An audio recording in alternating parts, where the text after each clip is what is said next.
तो बच्चों last lecture में हमने क्या क्या पढ़ा था। लास्ट लेक्चर में बच्चों हमने पढ़ा था कि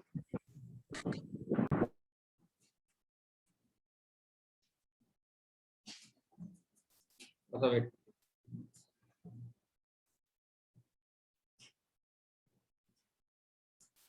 अपन ने फोटो इलेक्ट्रिक इफेक्ट कंप्लीट कर लिया।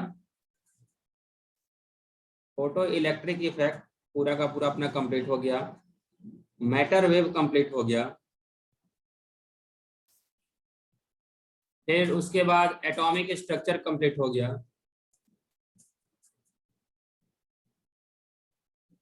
एटॉमिक स्ट्रक्चर कंप्लीट हो गया।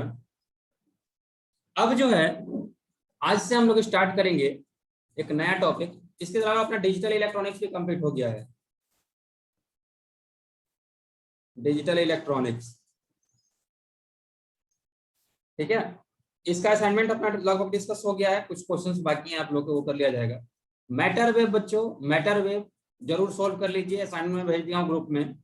और उसको आज अगर सोल्व कर लेंगे तो कल मैं आपको एटॉमिक स्ट्रक्चर का भी असाइनमेंट भेज दूंगा। तो कोशिश कीजिए आज ही के आज उसका निपटा देने के लिए। बहुत ज्यादा क्वेश्चंस नहीं है, हार्डली 70 के आसपास क्वेश्चंस होंगे, उससे कम ही होंगे। तो जरूर उसको सॉल्व कर लीजिएगा। डिजिटल इलेक्ट्रॉनिक्स का असाइनमेंट हो गया है, मैटर वेव का कंप्लीट कर लीजिएगा, फिर मैं आपको एटॉमिक स्ट्रक्चर का ही भेजूंगा, ठीक है। आज जो अपना टॉपिक है वो है न्यूक्लियर फिजिक्स। लिखिए टॉपिक न्यूक्लियस, न्यूक्लियस या nuclear physics.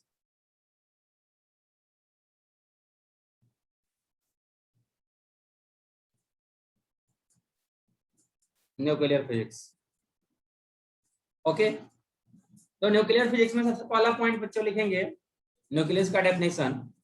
The tiny central core, the tiny central core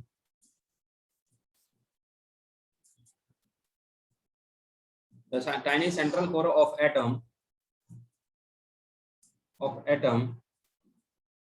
where entire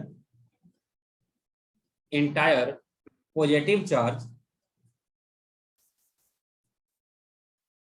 entire positive charge and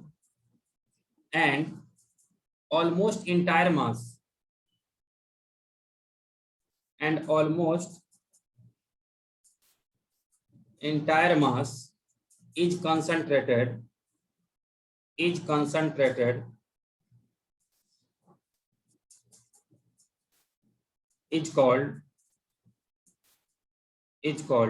nucleus, ठीक है। डेफिनेशन में हालांकि आप लोग को ज्यादा टाइम वेस्ट नहीं करना चाहिए क्योंकि डेफिनेशन पे क्वेश्चन तो आएगा नहीं, लेकिन फिर भी समझ लीजिए कि एटम में क्या था। एटम में सेंट्रल में न्यूक्लियस होता है, उसके अराउंड इलेक्ट्रॉन रिवॉल्व करते हैं। ये हमने एटम के टाइम पढ़ा था। अब ये जो सेंट्रल कोर होता है जिसमें almost entire mass of atom होता है और entire positive charge of atom होता है, इसी को हम लोग क्या बोलते हैं, इसी को बच्चों हम लोग न्यूक्लियस बोलते हैं। अब न्यूक्लियस के डिस्कवरी की बात कर लेंगे तो याद रखिए discovered by Rutherford.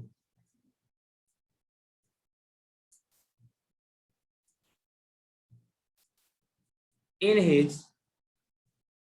his alpha particles scattering experiment.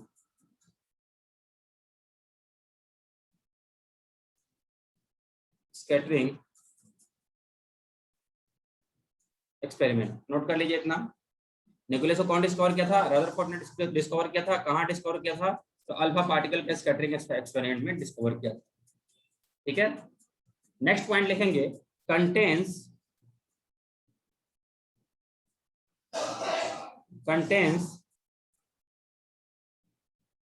protons and neutrons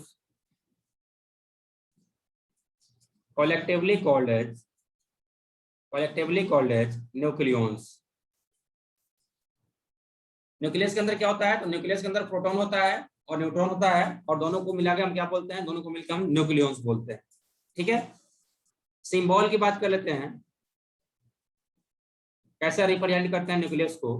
तो मान लो कोई एलिमेंट एक्स है, ठीक है, तो नीचे एटॉमिक नंबर लिखते हैं, ऊपर मास नंबर लिखते हैं, नीचे जेड लिखते हैं, ऊपर एल लिखते हैं। और अगर मान लो कोई एलिमेंट एक्स है तो उसका सिंबल ऐसे भी लिखते हैं, इधर जेड और इधर ए, इसका सिंबल हो गया। लिखते चलेंगे सही बच्चे, जो मैं लिखा रहा हूँ लिखते चलेंगे, जल्दी जल्दी से आपका नोट्स बनते रहेगा। जेड इक्वल टू होता है atomic number, Z equal to atomic number equal to number of protons, equal to number of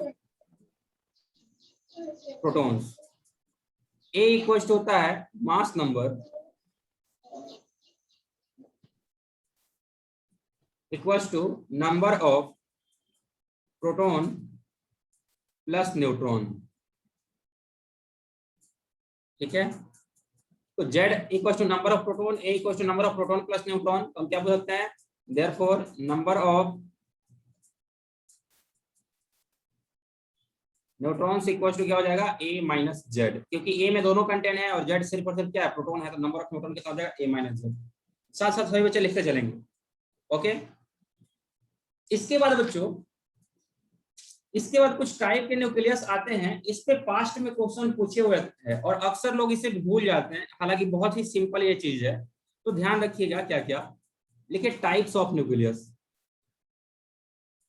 types of nucleus, types of nucleus. सबसे पहला इसमें लिखेंगे आइसोटोप्स, आइसोटोप्स, आइसोटोप्स मेरे ख्याल से आप सभी को मालूम सर, होगा आइसोटोप आपका क्या आवाज होता है। क्लियर नहीं हो रहा है। आवाज क्लियर नहीं आ रहा है क्या? अब बताइएगा, अब आवाज क्लियर है क्या बच्चे? हेलो एवरीवन, हाँ सर, रेज योर हैंड अगर क्लियर है तो। क्लियर है सर। ओके, तो लिखिए आइसोटोप। आइसोटोप मतलब क्या हुआ, आइसोटोप मतलब जेड इक्वल टू सेम। अगर दो न्यूक्लियस का जेड सेम होता है तो उसको हम बोलते हैं आइसोटोप। इसमें क्या होता है, जेड सेम होता है। Example, example 1H1, 1H2, 1H3, ये सभी क्या है, these all are isotopes. Oxygen का बहुत सारा आइसोटोप होता है, O816, O817, O818, ये सभी किसके हैं, ऑक्सीजन के आइसोटोप के। ध्यान रखिएगा, क्वेश्चन इस पे पूछे हुए हैं पास्ट में, आगे भी पूछ सकता है। Second question, isobars, isobars, isobars में ध्यान रखिए जिसका ए सेम होता है। इसमें क्या होता है, इसमें ए सेम होता है। अगर ए सेम होगा तो उसको क्या बोलेंगे हम लोग, उसको बोलेंगे आइसोबार। फॉर एग्जाम्पल 1H3 फिर 2He3, 2He3, ये दोनों क्या है, ये दोनों के ए सेम है, तो दोनों क्या बोले जाएंगे, आइसोबार। ठीक है, C614 and C614 and N714, ये दोनों भी क्या है, ये दोनों आइसोबार है। तो जो छोटी छोटी बातें हैं और इसी पे क्वेश्चन आया था, ठीक है ना। तो इसको भी लिख लीजिए। Third one is mirror isotone, third लिख लीजिए isotone, isotone, isotone, TONE, isotone. Isotone में ध्यान रखिएगा क्या, जब नंबर ऑफ न्यूट्रॉन्स इक्वल होंगे, number of neutrons are same. अगर दो न्यूक्लियस का नंबर ऑफ न्यूट्रॉन क्या है, सेम है, तो हम उनको आइसोटोन बोलेंगे। जैसे एग्जांपल 4Be9, 4Be9 एंड दूसरा एग्जांपल हम लेते हैं 5B10, 5B10, बेरिलियम और बोरॉन का एग्जांपल ले रहे हैं। तो इसमें नंबर ऑफ न्यूट्रॉन कितना होता है, नंबर ऑफ न्यूट्रॉन कितना होता है, ये होता है A माइनस जेड के इक्वल, A माइनस जेड के इक्वल। तो फर्स्ट केस में कितना हो जाएगा, 9 minus 4, this will be equal to 5, और यहाँ पे कितना हो जाएगा, 10 minus 5, this will be also equal to 5। यानी जब नंबर ऑफ न्यूट्रॉन सेम होंगे तो उसको हम क्या बोलेंगे, उसको बोलेंगे isotone. Next one is, fourth one is mirror nuclei, mirror nuclei,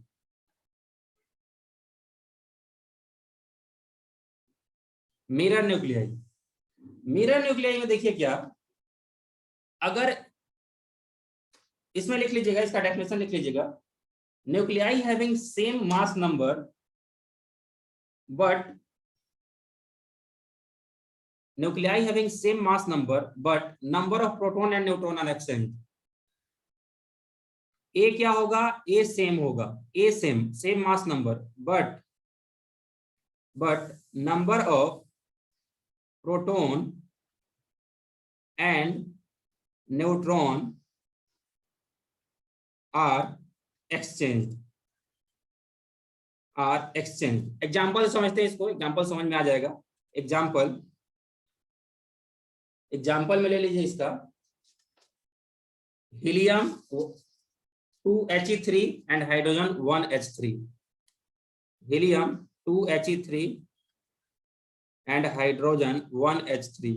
अब इसमें देखिए दोनों का ए का वैल्यू क्या है, दोनों के लिए ए का वैल्यू सेम है, ए दोनों के लिए कितना है, सेम है, 3 है। बट नंबर ऑफ प्रोटॉन इसमें बात करेंगे तो इसमें number of proton and number of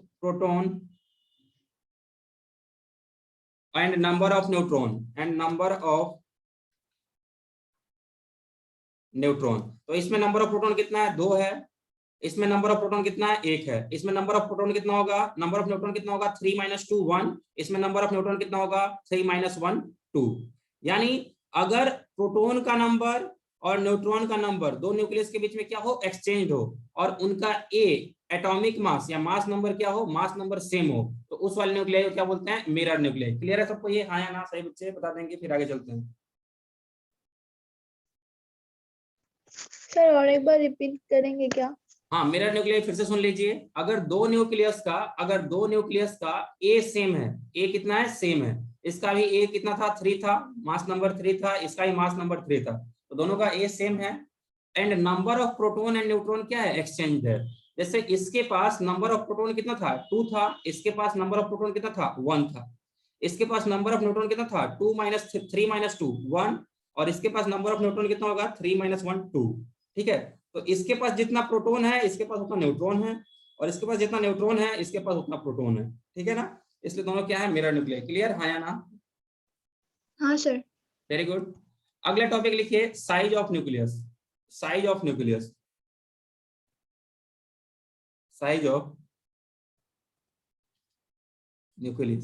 इसमें लिखिएगा, radius of nucleus is given by, radius of nucleus is given by r equals to r naught a raised to 1/3, r equals to r naught a raised to 1/3, where r naught equals to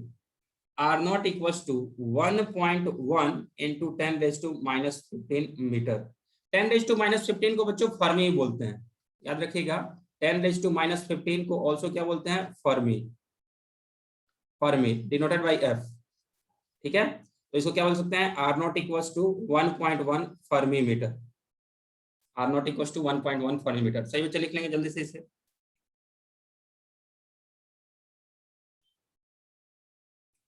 I hope सबने लिख लिया होगा। Next topic is, इसमें next density of nucleus. Density of nucleus, तो density of nucleus देखिए क्या आ जाएगा यहाँ पे। डेंसिटी इक्वल्स टू क्या होता है, डेंसिटी इक्वल्स टू होता है mass by volume. Density equals to होता है मास बाई वॉल्यूम। तो किसी भी नंबर का, किसी भी न्यूक्लियस का डेंसिटी कितना होगा, तो मान लीजिए मास नंबर ए है, मास नंबर कितना है, ए है, ए इज मास नंबर, और प्रोटॉन एंड न्यूट्रॉन का मास बच्चों ऑलमोस्ट सेम होता है। मास ऑफ प्रोटॉन और मास ऑफ न्यूट्रॉन ऑलमोस्ट क्या होता है, सेम होता है। तो ये हो गया क्या, mass, A is mass number, MP is mass of 1 proton, A equal to क्या हो गया, number of proton plus number of neutron, तो ये टोटल मास हो गया बाई 4/3 पाई आर क्यूब। जब ये काम हम करेंगे तो A into mass of proton divide by 4/3 pi, R का वैल्यू कितना है, R का वैल्यू है R not a raise to 1/3, इसका क्यू कर देंगे। जब इसको बच्चों हम लोग सोल्व करेंगे तो ये कितना आएगा, यहाँ पे ये वैल्यू आ जाएगा, density equals to A into mass of proton divide by 4/3 into pi into R0 का क्यू इंटू R0 का cube into A raise to 1/3 और होल पावर 3 कितना हो जाएगा इंटू A। तो यहाँ पे A और A क्या हो रहा है, कैंसिल हो रहा है। अब mass of proton is constant and this whole term is constant, तो यहाँ पे हम क्या बोल सकते हैं बच्चों, यहाँ पे हम बोल सकते हैं डेंसिटी ऑफ न्यूक्लियस जो होता है, डेंसिटी ऑफ न्यूक्लियस ये क्या होता है, ये कांस्टेंट होता है। डेंसिटी ऑफ न्यूक्लियस ऐसा लिख लीजिए, density of nucleus, density of nucleus is constant, density of nucleus is constant। सभी बच्चे नोट कर लेंगे इतना, it is independent of A, it is independent of, it is independent of mass number A। Note करने के बाद raise your hand.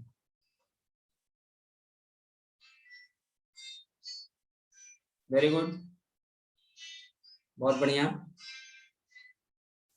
अब देखिए अगला टॉपिक लिखिए न्यूक्लियर फोर्स। यहां से बच्चों समझो तो अपना ये चैप्टर अच्छे से डिटेल में चालू होता है, न्यूक्लियर फोर्स।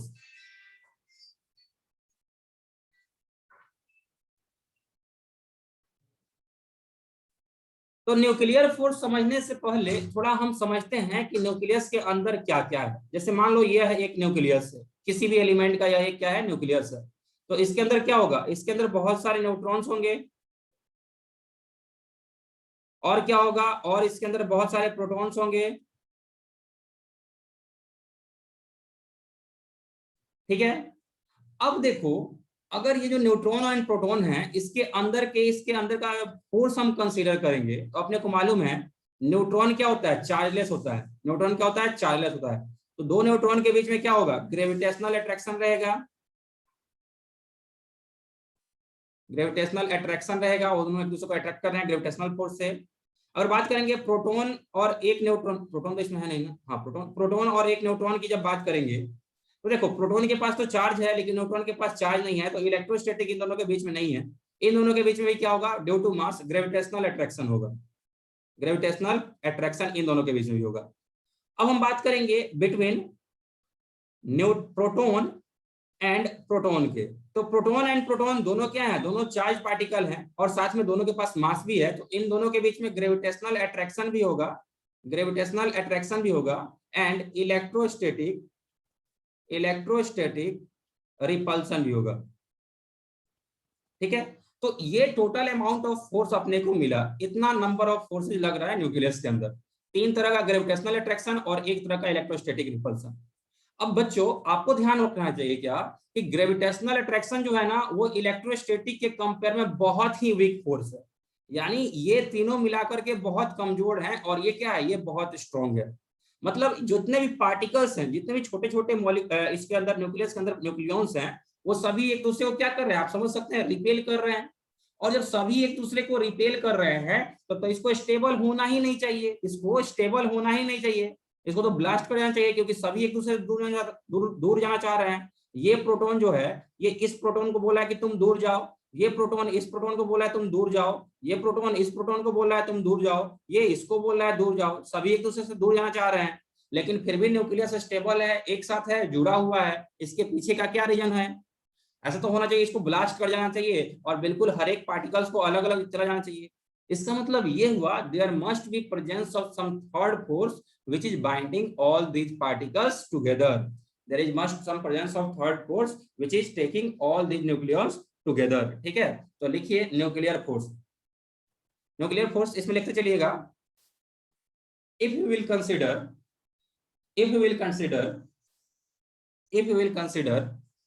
nucleons या forces acting on nucleons, then these are like between neutron and neutron gravitational attraction, ये पॉइंट लिखिए, between neutron and neutron gravitational attraction, between neutron and neutron gravitational attraction, between proton and neutron gravitational attraction, between proton and neutron gravitational attraction, between proton and proton gravitational attraction as well as electrostatic repulsion. between proton and proton, gravitational attraction as well as electrostatic repulsion. Okay everyone, लिख लिया इतना। इसका लिखेंगे we know that electrostatic force is much stronger than, we know that electrostatic force is much stronger than gravitational force, and in this way nucleus should not be stable, and in this way nucleus should not be stable, but practically it is found that nucleus is stable. Nucleus is stable. This shows that there must be a presence of third force which is binding these nucleons together. There must be a presence of third force which is binding these nucleons together. This force is called nuclear force. This force is called nuclear force. Sir और एक बार repeat करना क्या? This shows that there must be presence of a third force which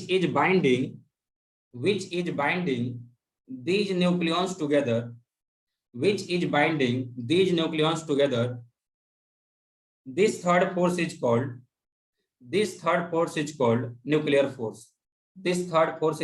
nuclear force. Next topic, properties of nuclear force.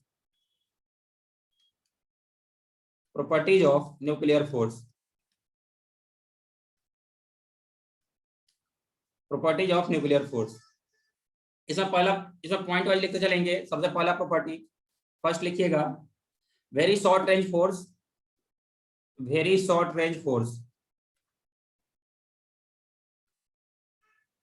ये nuclear force जो होता है बच्चों, वो बहुत ही कम दूरी के लिए एग्जिस्ट करता है। Do not exist at distance larger than 10⁻⁵ metre. Do not exist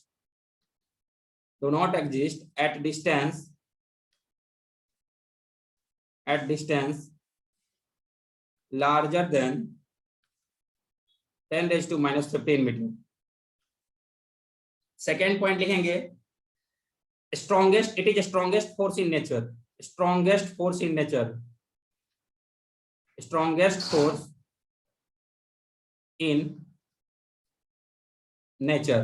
the strongest force in nature।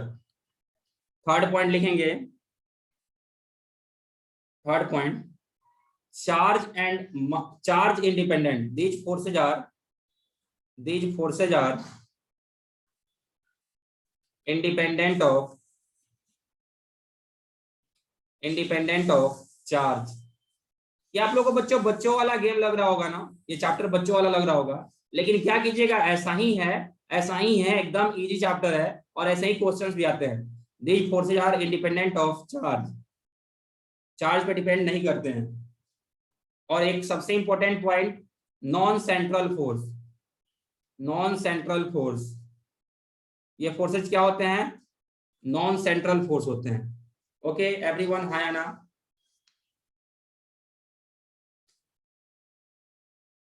Very good. Next topic लिखिए, Einstein's mass energy equivalence. Einstein's mass energy equivalence. तो आइंस्टीन ने एक रिलेशन दिया था, E = m/c²। ये हम लोग already पढ़े हुए हैं, ठीक है। E = m/c²। E = क्या होता है? E होता है एनर्जी, m होता है मास, एंड c होता है speed of light.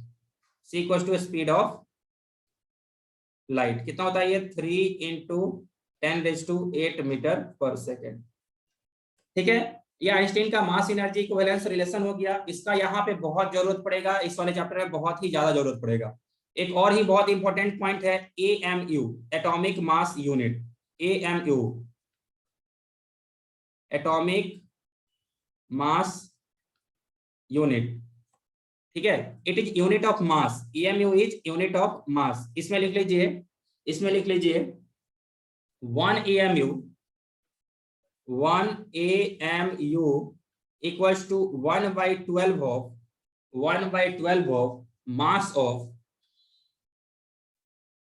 Of C, mass of carbon 612 atom. यानी कार्बन का ये जो एटम है इसका 1/12 मास जो होता है ना, उसको क्या बोलते हैं, उसको 1 AMU बोलते हैं। ठीक है, वैल्यू याद रखिएगा, 1 AMU equals to 1.66 into 10⁻⁻27 kg। एक इंपॉर्टेंट पॉइंट इसको नोट कर लीजिए,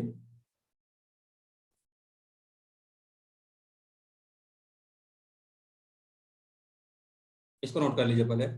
एक इंपॉर्टेंट पॉइंट बच्चों, बहुत बार अक्सर जो क्वेश्चन होगा ना, क्वेश्चन में आपको सभी मार्क्स दिए रहेंगे, लेकिन क्वेश्चन में जनरली अगर कार्बन इन्वॉल्व होता है, क्वेश्चन में अगर कार्बन इन्वॉल्व होता है तो मास ऑफ कार्बन नहीं दिया जाता है क्वेश्चन में। तो आपको याद रखना है mass of C612 equals to 12 AMU। ये आपको याद रखना है कि कार्बन का जो मॉलिक्यूल होता है, कार्बन का जो एटम होता है, न्यूक्लियस होता है, उसका मास कितना हो जाएगा, उसका मास हो जाएगा 12 AMU। ये आपको अक्सर क्वेश्चन में नहीं देता है, ठीक है ना, क्योंकि 1 AMU डिफाइन ही है कार्बन के मास से, कि कार्बन के मास का जो 12th पार्ट होगा उसको 1 AMU बोलेंगे। तो क्वेश्चन में बहुत बार क्वेश्चन जो आता है ना, उसमें बहुत सारे एलिमेंट का तो मास दिया रहेगा, लेकिन कार्बन का मास नहीं दिया रहेगा। तो मास ऑफ कार्बन आपको क्या करना है, याद रखना है 12 AMU। दूसरी बहुत ही इंपॉर्टेंट पॉइंट है, दूसरी बहुत ही इंपॉर्टेंट पॉइंट क्या है कि अब देखिए 1 AMU इक्वल्स टू 1.66 × 10⁻27 kg अपने पास आया था। अगर मैं बोलूं कि फाइंड, क्वेश्चन है find energy equivalent to, find energy equivalent to 1 AMU, 1 AMU के इक्विवेलेंट एनर्जी बताइए। तो देखिए इसको कैसे सोल्व करेंगे हम लोग। अपने को मालूम है E इक्वल टू क्या होता है, M × C²। अब 1 AMU का एनर्जी बताना है, तो 1 AMU का मास कितना होता है, ये होता है 1.66 × 10⁻⁻27 kg इंटू C²। C का वैल्यू 3 × 10⁸ 3 × 10⁸। इसका स्क्वायर कर दीजिए। जब इसको बच्चों हम लोग सोल्व करेंगे, जब इसको हम लोग सोल्व करेंगे तो ये वैल्यू आता है, डायरेक्ट मैं आपको लिखा देता हूं, ये वैल्यू आता है 931.5 मेगा इलेक्ट्रॉन वोल्ट। याद रखिएगा 931.5 मेगा इलेक्ट्रॉन वोल्ट 1 AMU का वैल्यू आता है। ठीक है, ये रट के रखना है, ये सबों को रट के रखना है, ये बहुत इंपॉर्टेंट है। यहाँ पे इसको कैलकुलेट करेंगे तो ये वाला वैल्यू आपको यहाँ पे जूल पे आएगा, इसको इलेक्ट्रॉन वोल्ट में कन्वर्ट करके रखा हुआ है, इसको याद कर लीजिएगा। सही बच्चे, हाँ या ना, इतना ओके। अब एक और रिलेशन आपको ध्यान होना चाहिए कि how to convert electron volt into joule. तो to convert electron volt into joule, it is multiplied by 1.6 into 10⁻⁻19।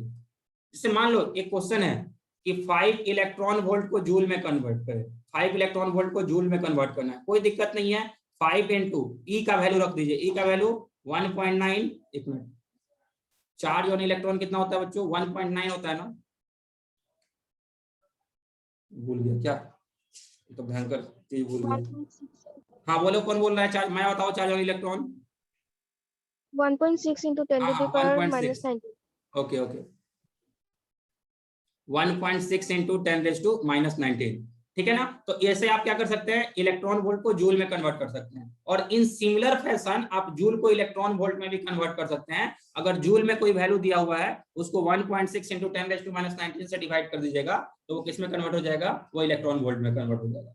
तो यहां तक मेरे ख्याल से आप लोगों को किसी को भी कोई दिक्कत नहीं हुआ होगा। सही बच्चे, हाँ या ना बता देंगे एक बार।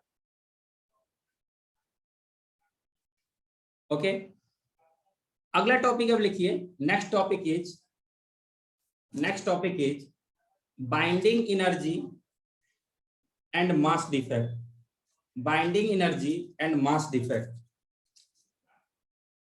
Binding energy and mass defect.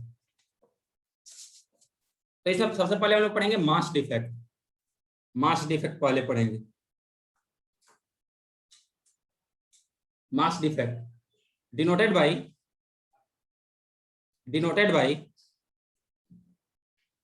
Delta M, mass defect denoted by delta M. इसमें लिखिए difference between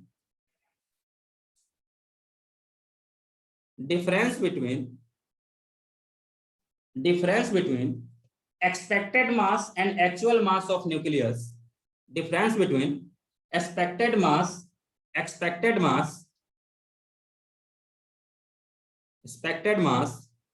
and actual mass of nucleus, difference between expected mass and actual mass of nucleus is called mass defect.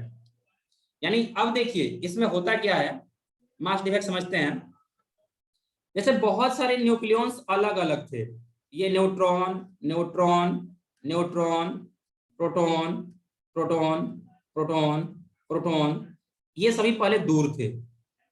इन सबों को हमने क्या किया, इन सबों को हमने क्लोज लाया और पैक कर दिया इतने दूर में, proton proton proton proton neutron neutron neutron. तो ये सभी क्या थे, यहाँ पे ये सभी जो इसको क्या बोलते हैं, न्यूक्लियॉन बोलते हैं। ये सभी न्यूक्लियॉन सभी क्या थे, इंडिपेंडेंट थे, इंडिपेंडेंट। जबकि यहाँ पे सभी क्या हो गए हैं, न्यूक्लियस बन गए हैं। तो ऐसा क्या प्रैक्टिकली ऑब्जर्व किया जाता है कि मास ऑफ न्यूक्लियॉन्स जो होते हैं ना, मास ऑफ न्यूक्लियॉन्स का वैल्यू मास ऑफ न्यूक्लियस से ज्यादा होता है। हालांकि ये सुनने में आपको बहुत ही इलॉजिकल टाइप लग रहा होगा, बट एक्चुअली ऐसा ही होता है। अगर न्यूक्लियॉन्स सारे अलग अलग हैं तो उनका मास ज्यादा होता है, और वो जब सभी पास आ जाते हैं तो उनका मास क्या होता है, उनका मास कम हो जाता है। यानी अगर हम न्यूक्लियस बनाते हैं बच्चों, अगर हम न्यूक्लियस बनाते हैं तो some amount of mass is lost, और जो अमाउंट ऑफ मास लॉस्ट होता है उसी को हम लोग क्या बोलते हैं, उसी को हम लोग बोलते हैं मास डिफेक्ट, उसी को बोलते हैं मास डिफेक्ट। डेल्टा एम से डिनोट करते हैं। मास डिफेक्ट इक्वल टू क्या हो जाएगा, मास of nucleons minus mass of nucleus. इतना लिख लेंगे सभी बच्चे, मास of nucleons minus mass of nucleus.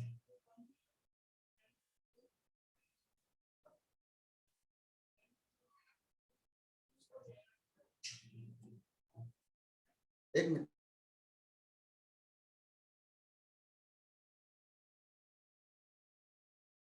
एक मिनट सर, बच्चों एक मिनट वेट कर लीजिएगा जरा।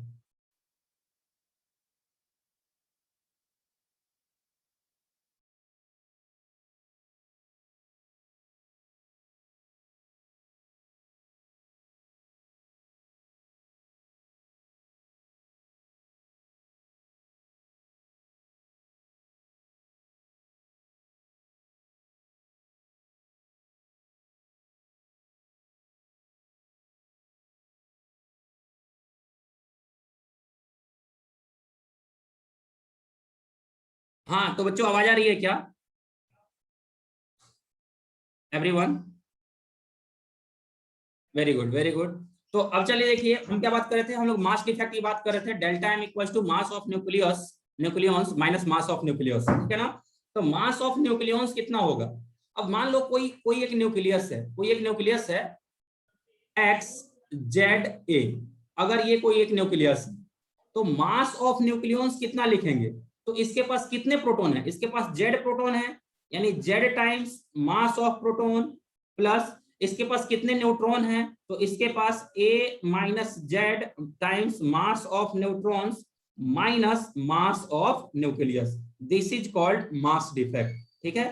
तो ये ध्यान में आपको रखना है फॉर्मूला क्या क्या है इसमें, मतलब क्या क्या है किसका, z इक्वल्स टू है, z equals to z equals to था number of protons A minus Z equals to number of neutrons. Time out हो तो जल्दी से रिज्वाइन कर लेना बच्चों। MP equals to mass of proton, mass of proton. Mn equals to mass of neutron, Mn equals to mass of neutron, ठीक है। और ये जो M लिखा हूं M, this is equals to mass of nucleus, mass of nucleus. यहां तक बता देंगे, जितने बच्चे भी जुड़े हैं सभी बताएंगे, रेस्पॉन्ड कीजिए कि यहां तक आप लोगों को सब कुछ क्लियर है क्या? Lakshmi, Maya, Pritam, everyone, Rituprama, Rizma, Simi, very good very good, बहुत बढ़िया। देखो एकदम आराम से हम लोग धीरे धीरे पढ़े हैं, ये सब चीजें आप लोग बोर्ड में भी अच्छे से पढ़े होंगे, और इसीलिए मैं पहले इनको करा रहा हूँ कि इस पे स्कोर करने की ज्यादा प्रोबेबिलिटी होती है, ठीक है। 8 क्वेश्चन मॉडर्न फिजिक्स, 32 मार्क्स, बहुत बड़ा रोल प्ले करेगा अपने सिलेक्शन में, ठीक है। चलिए, तो आई होप सबने ये नोट कर लिया होगा। तो मास डिफेक्ट अगर आपको समझ में आ गया तो अब समझते हैं हम लोग क्या, अब समझते हैं binding energy. Next topic is binding energy. लिखिए binding energy.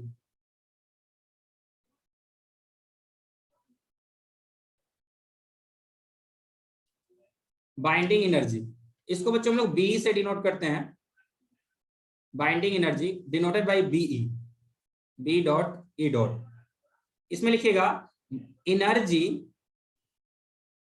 Energy equivalent to mass defect, energy equivalent to mass defect is called binding energy, is called binding energy.